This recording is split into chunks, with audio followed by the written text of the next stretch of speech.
If you are on a cruise to Iceland and you stop in Grundarfjörður and you don't know what to do, I cannot recommend enough that you take the peninsula tour. It's like seeing all of the iconic highlights that make the Iceland landscape so famous. It's a miniature Iceland in a day, 5 hours jam-packed. I'll include the agency that we went with in the description, but here's what that day looked like. Check it out. Our ship eased into the Grundarfjörður fishing village of under 1,000 people on the north shore of the Snæfellsnes Peninsula. Locals call it Iceland in miniature. From the pier, we saw exactly why. Kirkjufell, Iceland's most photographed mountain, the Arrowhead Mountain from Game of Thrones, is rising straight out of the sea. We got really lucky that day. It was overcast, calm, with no brutal wind or freezing temperatures. It was just moody enough to make the Kirkjufellsfoss glow with that mountain frame behind it.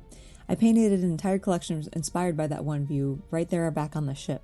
What was cool too was grazing on the fields next to us were the real famous shaggy Icelandic horses.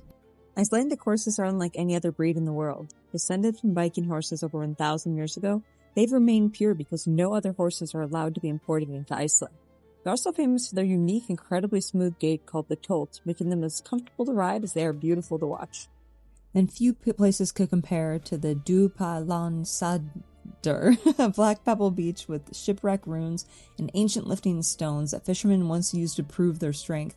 We tried. Don't recommend it for everybody, but we did lift some of them. It was pretty entertaining.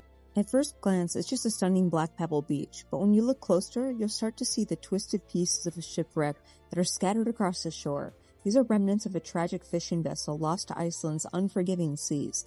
It's surrounded by lava cliffs, crashing waves, and these moon-like landscapes. This place is overall as haunting as it is beautiful, and walking on the volcano's sand was very satisfying. And just offshore, there were twin sea stacks called Lóndrangar, rising like castle towers. Standing there, again, felt like we were on the moon. Further along our tour, we went to Arnarstapi, a village built into dramatic basalt cliffs. The short cliff-top walk led us above sea arches carved by centuries of surf, guarded by a giant stone troll. Our driver filled us in on the folklore and history the whole way and was incredibly knowledgeable. We also saw a bunch of birds straight out of Angry Birds riding in the wind and attacking random tourists. We also stopped by Búðakirkja, a tiny black church standing alone against a lava field. There was no color anywhere else, just this black rock and this gray sky. It was a really striking shot in a dramatic landscape that made us feel like we were on Mars.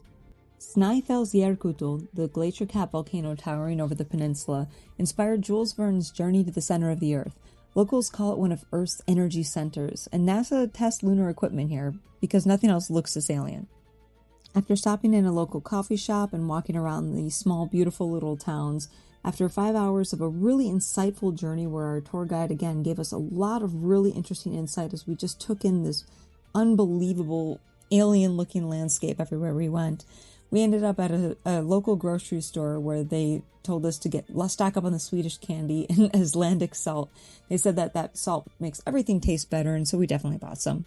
He was right.